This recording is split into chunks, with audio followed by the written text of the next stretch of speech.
Salve, pessoal! Muitas pessoas pediram para que eu fizesse um react aí sobre o vídeo do padre, né? O vídeo que deu muito o que falar, muita gente gostou, teve gente que não gostou, enfim, né? Mas a maioria aprovou, gostou, achou ele simpático, que de fato ele é, mas existem as discordâncias.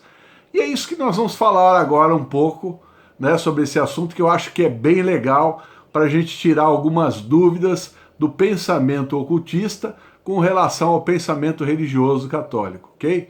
Fique comigo que é logo depois da vinheta.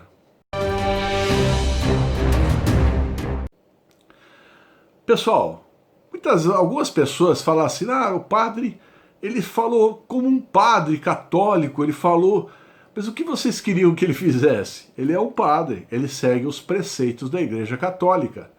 Bem ou mal, certo ou errado, eu acho que não cabe a nós julgarmos.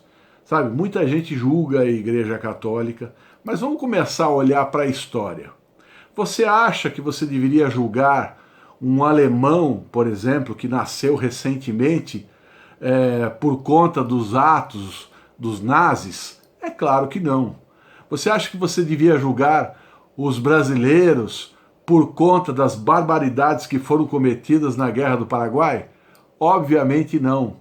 Isto pode, até certo ponto, causar uma vergonha pelo passado, mas absolutamente a gente não pode carregar essa culpa. Por quê?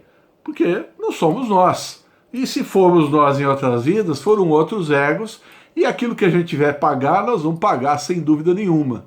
Não é verdade? Agora, de uma maneira geral, o que nós temos que analisar, quando a gente fala de pessoas, o que é a pessoa, o que ela faz de fato, tá?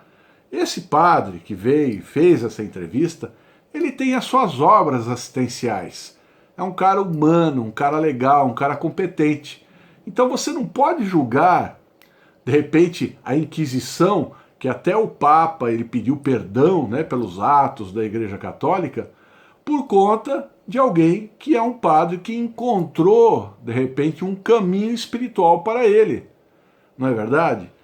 Veja bem, eu já fui um crítico mais assíduo de religiões, mas existem as pessoas e as religiões. Eu acho que cada religião existe para um tipo de pessoa. Eu tenho um amigo meu que ele, na verdade, ele bebia muito, ele tinha uma vida muito desregrada. Ele era engenheiro agrônomo também, saíamos, viajávamos e tal, mas era muito difícil ele coordenar os pensamentos porque ele bebia demais.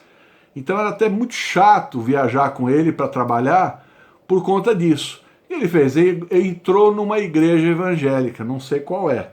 Mas nessa igreja evangélica ele encontrou alguém que fez um trabalho com ele. E nesse trabalho que foi feito, ele largou absolutamente da bebida. E foi bom, inclusive, para a família dele. Ele me confessou que ele não estava vivendo bem com a família. Então, quem pode julgar? Quem pode criticar? Ninguém.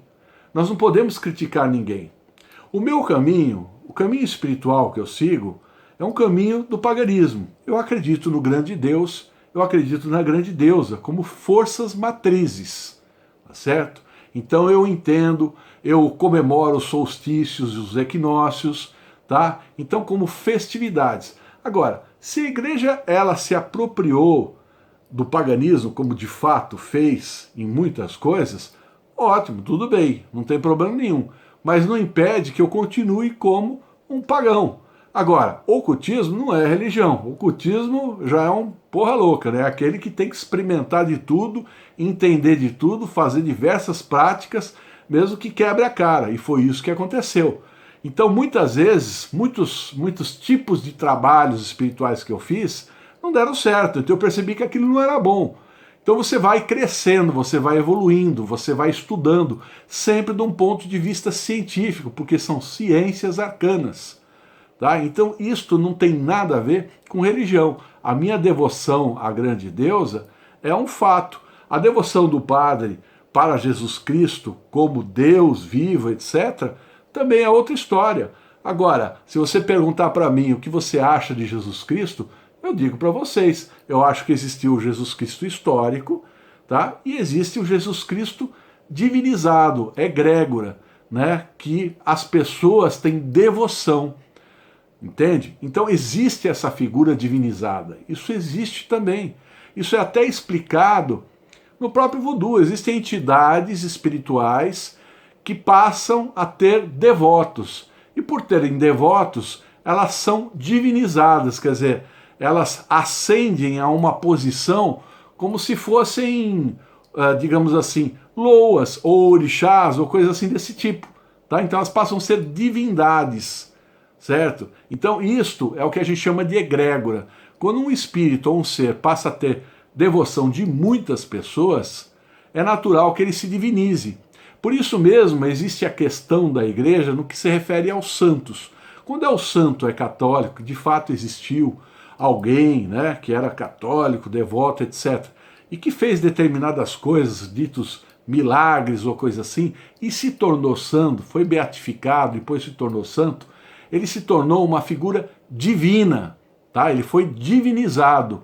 Isso é explicado pelo ocultismo, tá certo? É claro, eu tenho a minha posição, e é muito clara a minha, da Gisele.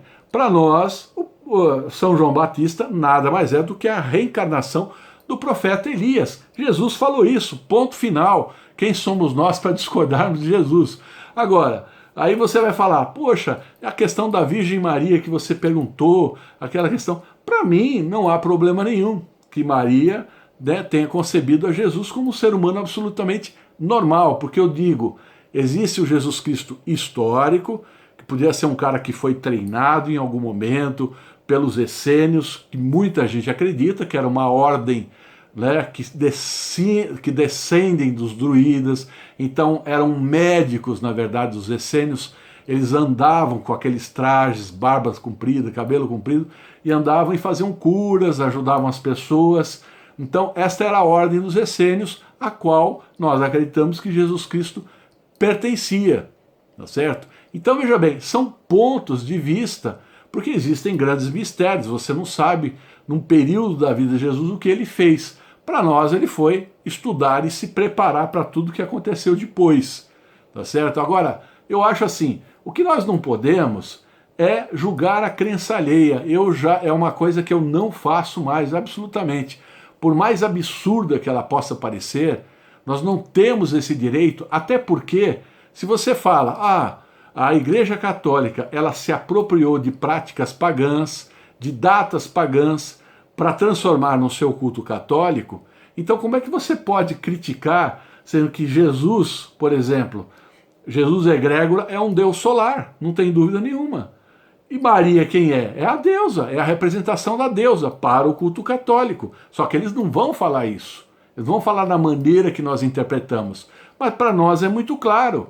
Só houve o quê? Uma metamorfose, uma pequena mudança de posição.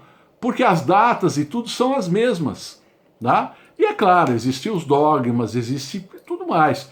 Agora, tudo que existe na história da humanidade, por pior que possa parecer, também existe um lado bom. A própria igreja, uma coisa que sem dúvida que o padre falou, e eu concordo com ele, né, foi o precursor das universidades, Universidade de Direito, de Medicina. Isso foi muito importante, né, porque as práticas eram práticas de curandeirismo, não eram práticas científicas, que passaram a ser estudadas. Então a coisa se tornou, vamos dizer assim, mais profissional. E foi muito importante, foi um passo largo da Igreja Católica na direção da ciência. Ótimo, palmas para eles, né? Agora, você não pode realmente criticar o pensamento da pessoa que está ligada exatamente a um tipo de credo ou uma forma de enxergar que é diferente de você. Para mim é claro, a reencarnação existe, não faria nenhum sentido, né, você viver essa vida aqui, fosse do jeito que fosse, você cometer erros, acertos e tudo mais, aprendizado, e depois ficar esperando aí o fim dos tempos para sua ressurreição. Não faz sentido. Para mim você vai, volta, não tem problema nenhum. O círculo de pessoas caminham junto com você, né? Pessoas afetos, desafetos, né? E renascem em posições diferentes para o nosso aprendizado. E conforme nós vamos queimando os karmas individuais, os karmas, é claro que isso vai se esgotando. Então não é que a pessoa ela vai embora, mas já não existe aquela coisa de débito e crédito com relação àquela pessoa. Aquilo terminou, mas existem então os laços de afinidade, né? Como existem também as pessoas que são nossas inimigas, que quando a gente volta, aquele elo magnético criado por uma ação kármica, ela volta também mais ou menos na nossa direção e tenta nos atingir, entendeu? E tudo isso faz parte do nosso aprendizado, que nós temos que perdoar muitas das máximas que próprio Jesus Cristo falou e que grandes religiões do passado falaram sobre a natureza humana, que o ser humano ele precisa evoluir interiormente. Isso está correto, ninguém pode falar que está errado. Tá? Então, algumas pessoas, pensamento é ridículo, essa pessoa não sei o quê, ele está vivendo numa bolha, não é? Não é, pessoal. Entendeu? O que vocês deveriam ver é o que ele faz, mas isso ele não tem. Veja bem, ele é tão humilde que ele não achou necessário mostrar a cara dele, e muito menos o que ele faz. Porque senão a pessoa vai ficar, ele simplesmente participou, expôs o pensamento dele católico, ele é evidente, enxerga espíritos, e interpreta essa vidência de uma maneira diferente de que nós interpretamos. Ele tem esse direito também. E nós quisemos trazer para vocês é exatamente isso, o pensamento dele. Eu acho que o resultado foi muito bacana, porque existiu ali, claro, um respeito, a gente fez perguntas, a gente deu umas cutucadas, mas ele respondeu do jeito que a gente quis, não caberia a nós, naquele momento, né, ficar criticando ou dizer que era besteira ou que é isso, porque a gente pensa diferente. Nós temos que aprender a crescer com o pensamento alheio. Aliás, a vida é assim, né? Nós temos que aprender a conviver com todas as pessoas ao nosso redor, gostando ou não gostando. As pessoas têm gostos diferentes. O que a gente aprende? A gente aprende a respeitar. Até mesmo quando a gente é casado, a gente tem um parceiro, ou tem um amigo, enfim, seja o que for. As pessoas têm gostos diferentes e estão respeitadas mutuamente. É uma coisa absolutamente normal, assim é a vida. Então foi isso que a gente tentou trazer para vocês, tá? Espero que vocês tenham gostado aí. Foi um bate-papo rapidinho. E para quem gostou, deixa um like aí pro Mago, assine o nosso canal, acione a sinetinha para recebimento de avisos de novas publicações. E o link aí da nossa loja virtual está aparecendo aí também, se você quiser dar uma chegada lá para adquirir algum curso, alguma coisa, está disponível. Tá bom, pessoal? Um abraço para vocês e até o próximo vídeo. Tchau!